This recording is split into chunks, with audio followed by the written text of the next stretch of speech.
Have you ever woken up in the morning and felt an ache in your heart, like a piece of you is missing? Maybe you reach for the phone to call someone you love, only to remember they're no longer there.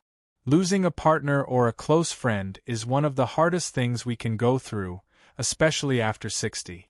It's not just the person we lose, it's the shared laughter, the quiet moments, the plans you made together. That emptiness can feel overwhelming, like a weight you carry everywhere. But here's the truth. You can heal. You can find wholeness again, even after such a profound loss. And that's what we're going to talk about today. This video is for anyone who's lost someone dear and is searching for ways to move forward while still honoring those memories. Grief doesn't have an expiration date, and it's okay to feel it deeply, no matter how long it's been. But there are steps you can take to nurture your heart, rediscover joy, and feel whole again.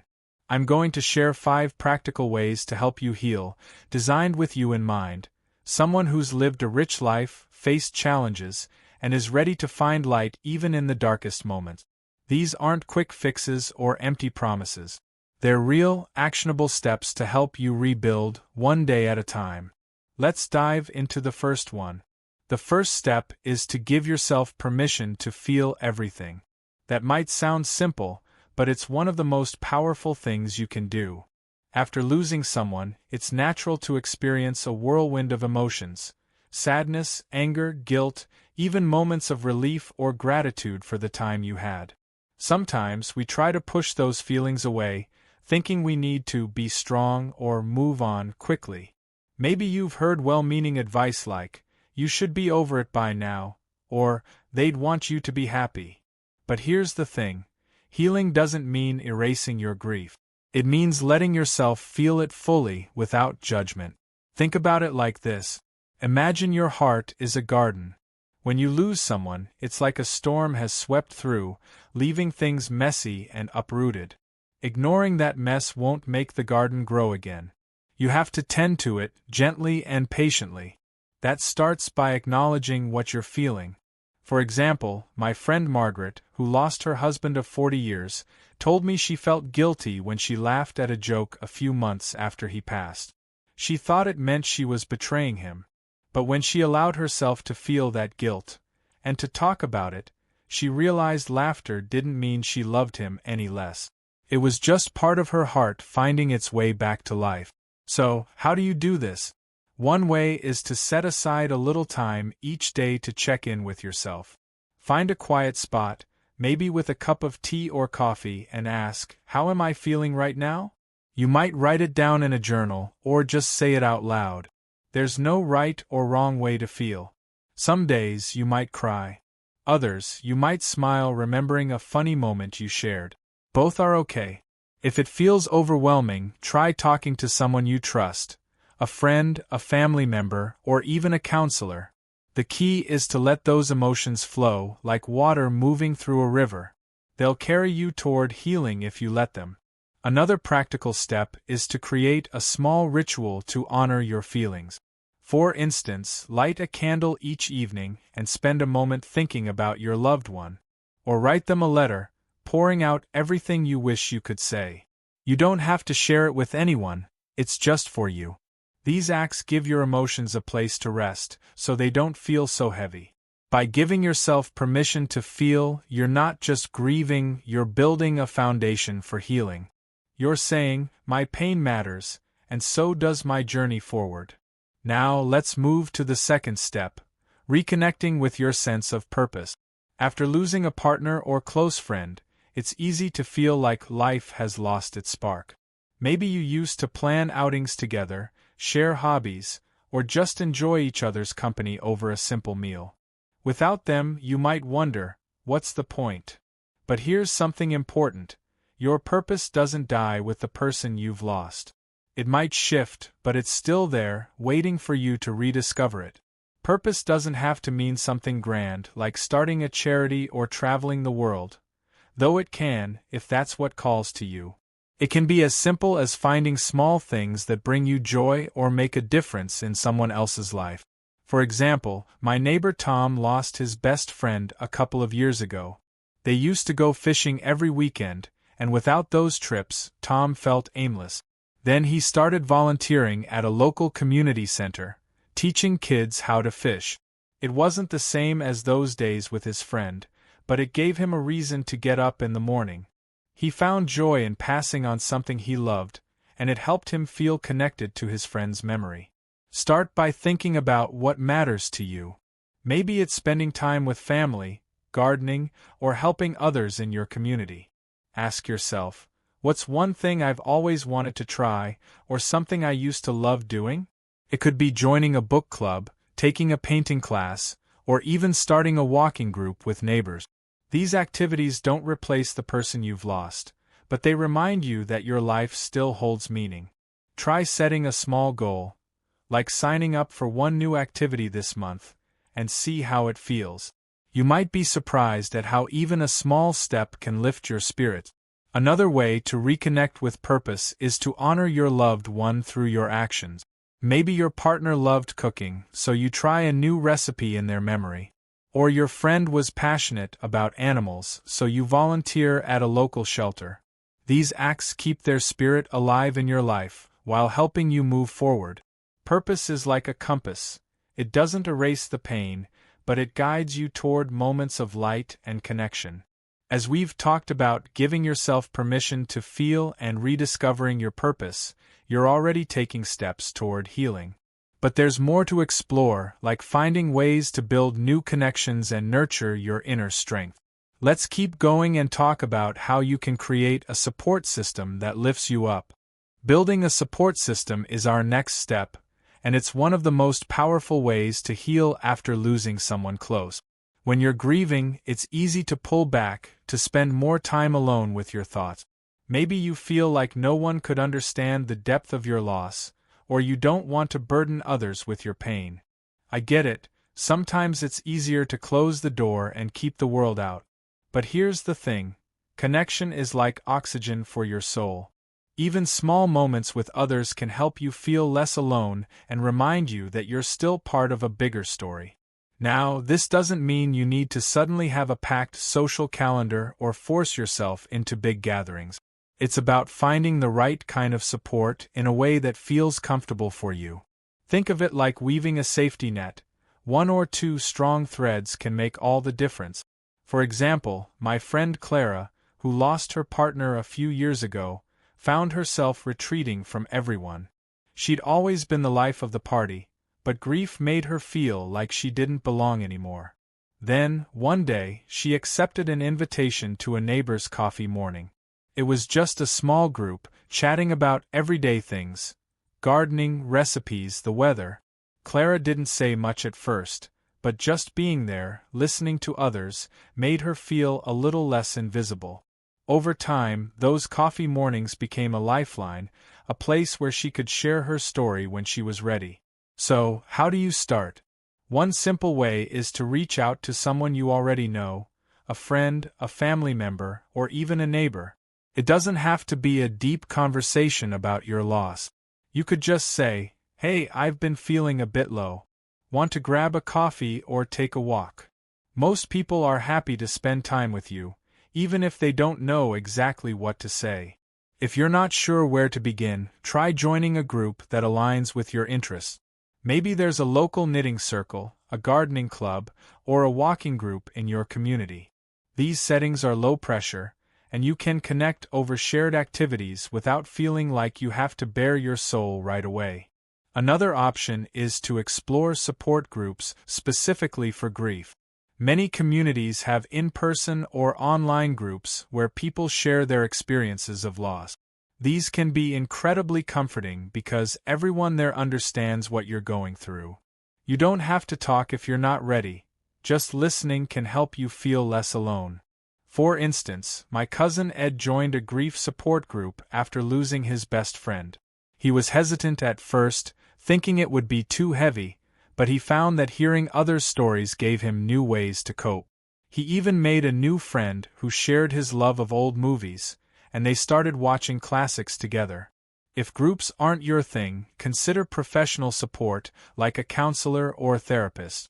Talking to someone trained in grief can help you process your emotions in a safe space. It's not about fixing you. Grief isn't something to be fixed. It's about having someone guide you through the toughest parts. You can often find counselors through community centers, religious organizations, or online platforms. Even a few sessions can make a big difference. The key is to take one small step toward connection, even if it feels daunting. Maybe it's sending a text to a friend, signing up for a class, or just saying yes to an invitation you'd normally decline. Each connection you make is like a thread in that safety net, helping you feel more grounded. You're not replacing the person you've lost. You're creating space for new moments of warmth and understanding in your life. Now let's talk about the fourth step: nurturing your body and mind. Grief doesn't just affect your heart, it can take a toll on your physical and mental well-being, too. You might notice you're more tired than usual, or maybe you're having trouble sleeping or eating well. These are all normal responses to loss, but taking care of yourself can help you feel stronger and more capable of handling the emotional wave. Start with the basics: gentle movement, good nutrition, and rest. You don't need to run a marathon or overhaul your diet. Just small, sustainable changes can make a big difference. For example, my friend Susan, who lost her husband, found that a short walk each morning helped clear her mind. She'd put on her favorite music and stroll around her neighborhood, noticing little things like blooming flowers or a neighbor's dog. It wasn't about exercise. It was about giving herself a moment to breathe and feel alive. If walking isn't your thing, try stretching, yoga, or even dancing to a favorite song in your living room. The goal is to move your body in a way that feels good. Eating well is another way to nurture yourself. Grief can make you lose your appetite or reach for comfort foods, and that's okay sometimes. But try to include nourishing foods that give you energy, like fruits, vegetables, or a warm bowl of soup. Maybe cook a simple recipe you used to enjoy with your loved one. It can be a way to feel close to them. If cooking feels overwhelming, ask a friend to share a meal with you, or keep easy, healthy snacks on hand like nuts or yogurt. Rest is just as important. Grief can disrupt your sleep, leaving you feeling drained. Try creating a calming bedtime routine, maybe a warm bath, a good book, or some soft music. Even if sleep doesn't come easily, lying down and resting your body can help. If you're really struggling, don't hesitate to talk to a doctor. They can offer guidance without making you feel like you're not coping. Your mind needs care too. Practices like meditation or deep breathing can help calm the storm of emotions. You don't need to be an expert. Just try sitting quietly for a few minutes, focusing on your breath. There are free apps or YouTube videos designed for beginners, many tailored for seniors. Even something as simple as looking out a window and noticing the world around you, birds, trees, the sky, can bring a moment of peace. By nurturing your body and mind, you're not just surviving grief, you're giving yourself the strength to heal. It's like tending to that garden we talked about earlier, watering it with care so new growth can emerge. As we've explored building connections and caring for yourself, we're getting closer to feeling whole again. Let's keep moving forward and talk about how to embrace new possibilities while honoring the past. The fifth step in our journey to healing is embracing new possibilities while honoring the past. This one can feel like a big leap, especially when your heart is still tender from loss. The idea of opening yourself up to new experiences might seem daunting, or even disloyal, like you're leaving your loved one behind. But here's what I've learned. Embracing new possibilities doesn't mean forgetting the person you've lost. It's about carrying their memory with you as you step into the next chapter of your life. It's like adding new colors to a painting. You're not erasing the old ones, just creating something beautiful and new alongside them.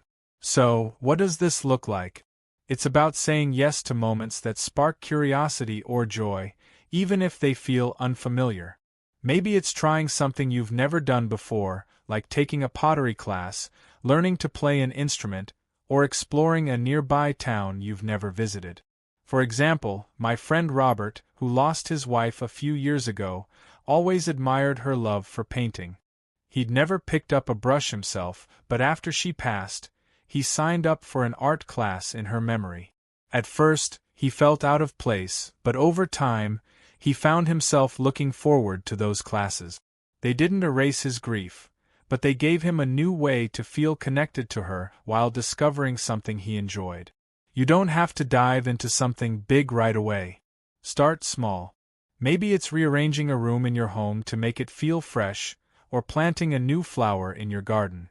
It could be as simple as trying a new recipe or listening to a type of music you've never explored.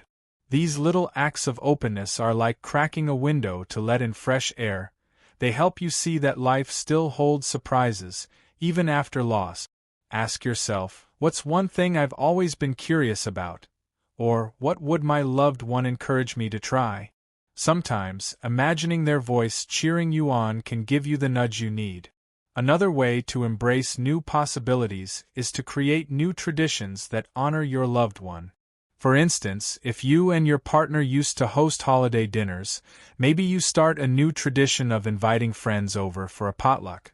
Or if your friend loved hiking, you could plan a walk in their favorite park each year, maybe with others who knew them. These traditions keep their memory alive while weaving new moments into your life. They're a way of saying, you're still with me, and I'm still moving forward. It's also okay if this step feels hard. Grief can make the world feel small, and trying new things might bring up mixed emotions. That's normal. If you feel hesitant, give yourself grace and try again when you're ready. The goal isn't to rush or force anything, it's to gently open your heart to the idea that joy and meaning can coexist with your loss. Each small step you take is a victory, a sign that you're not just surviving, but growing. As we've walked through these 5 steps, giving yourself permission to feel, reconnecting with purpose, building a support system, nurturing your body and mind, and embracing new possibilities, you've seen how healing is a journey, not a destination. It's not about getting over your loss, but about finding ways to live fully with it. You might still have days when the pain feels fresh, and that's okay. What matters is that you're taking steps, however small, to care for your heart and rediscover wholeness. Let me leave you with this. You are stronger than you know. The love you shared with your partner or friend is still part of you, and it can be fuel for the life you're building now. Think of one thing from today's video that resonates with you. Maybe it's reaching out to a friend, trying a new activity, or just sitting with your emotions for a few minutes. Start there and see where it takes you. Small changes can ripple out, bringing light back into your days. I'd love to hear from you in the comments. What's one step you're thinking about taking to heal? Or maybe you have a story about how you've found joy after loss. I know it would mean a lot to others watching to hear it. If you found this video helpful, please give it a like and consider subscribing to the channel. We're here every week with more tips and encouragement to help you live your best life, no matter your age. Here's to honoring the past, embracing the present, and stepping into a future filled with hope. You've got this, and I'm cheering you on.